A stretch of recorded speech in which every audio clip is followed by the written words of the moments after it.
کربلا جانے کی خواہش ہے مگر ہوں میں غریب، جانے کس دن مجھے ہوگا تیرا دیدار۔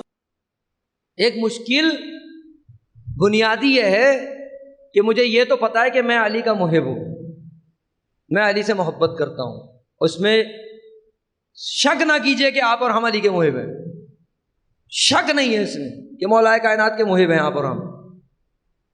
دوسرا زاویہ ہمارے لیے مشکل ہے، وہ کیا؟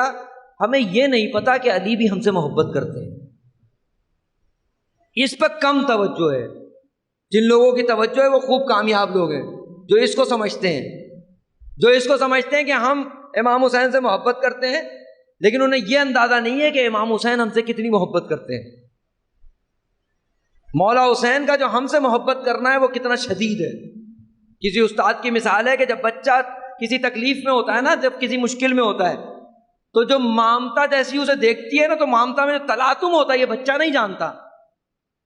انہوں نے اس کو جوڑا، کہنے کہ اسی طریقے سے جب کوئی حسین کا چاہنے والا تکلیف میں ہوتا ہے نا، تو حسین کے جو اندر رحمت کا سمندر جوش مارتا ہے یہ جانتا نہیں ہے، اسے اندازہ نہیں ہے۔ جب یہ امام حسین کو روتا ہے تو امام حسین اس پر کتنے مہربان ہوتے ہیں، جب امام حسین کے لیے آنسو بہاتا ہے، مولا حسین کے فرش پہ آتا ہے، تو مولا حسین اس پر کتنی نوازشات کرنا چاہتے ہیں، اسے اندازہ نہیں ہے حسین اس کو کتنا چاہتے ہیں۔ اور ویسے بھی حسین غلاموں کو کتنا چاہتے ہیں یہ ہمیں اندازہ نہیں ہے ابھی تک۔ زندگی بدلنے کے لیے کافی ہے صرف یہ جاننا کہ حسین ہمیں کتنا چاہتے ہیں۔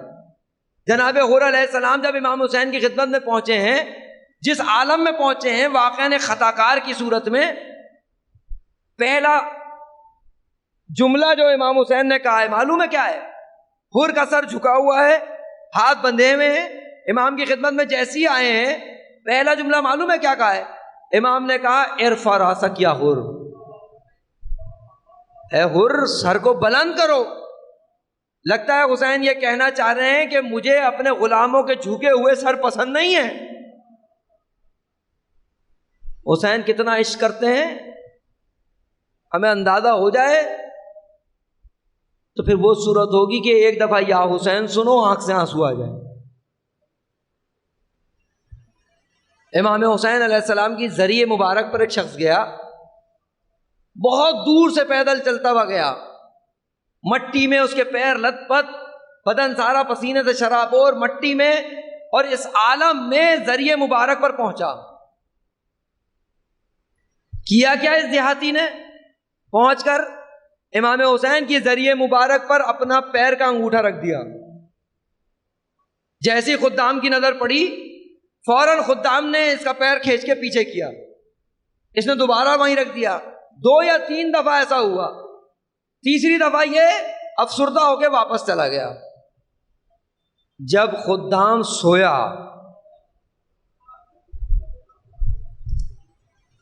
خواب میں دیکھتا ہے سید الشہداء، اس سے پوچھتے ہیں تم نے اس کا پیر کیوں ہٹایا؟ کہا مولا اس نے مٹی آلودہ پیر آپ کی ذریعے پہ رکھا ہوا تھا۔ کہا تمہیں اس کے دل کی کیفیت پتہ ہے؟ کہا مجھے نہیں معلوم۔ مکاشفے میں مولا فرماتے ہیں، کہتے ہیں اس نے پیر کا انگوٹھا ذریعے پہ اس لیے رکھا تھا کہ مولا میں راستے میں جب آ رہا تھا تو میرے پیر میں ایک کانٹا لگ گیا، لیکن میں نے اس کانٹے کو اس لیے نہیں نکالا کہ یہ کانٹا میں مولا سے نکلواؤں گا۔ تمہیں پتا ہے اس نے ذریعے پہ پیر انگوٹھا کیوں رکھا تھا؟ کہ وہ یہ چاہتا تھا کہ یہ کانٹا حسین خود نکالے۔ اس فرش ادا سے ہم بھی کہتے ہیں مولا سے، مولا ہمارے دل کے کانٹوں کو بھی نکال دیجئے، ہر وہ کانٹا جو ہمیں آپ سے دور کیے ہوئے ہے وہ ہمارے دل سے آپ خود نکال دیجئے۔ ایک سوال آپ سے کروں، جس حسین کو اپنے ظاہر کے پیر کے کانٹے کا اتنا خیال ہو، شب عاشور کی روایت سنی ہے نا آپ نے، مولا حسین صحرائے کربلا میں رات میں کچھ چن رہے ہیں، یہاں سے کچھ اٹھایا، وہاں سے کچھ اٹھایا، وہاں سے کچھ اٹھایا۔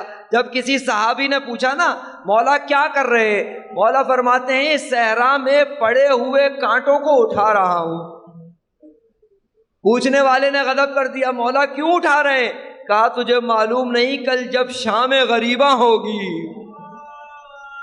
یہ صحرائے کربلا ہوگا اور حسین کے ننھے ننھے بچے ہوں گے اور اشقیاء ہوں گے اور بچے اس صحرا میں دوڑ رہے ہوں گے. میں نہیں چاہتا کہ کسی بچے کے پیر میں ایک کانٹا لگے. وہ جب بھی پردہ غیبت اٹھا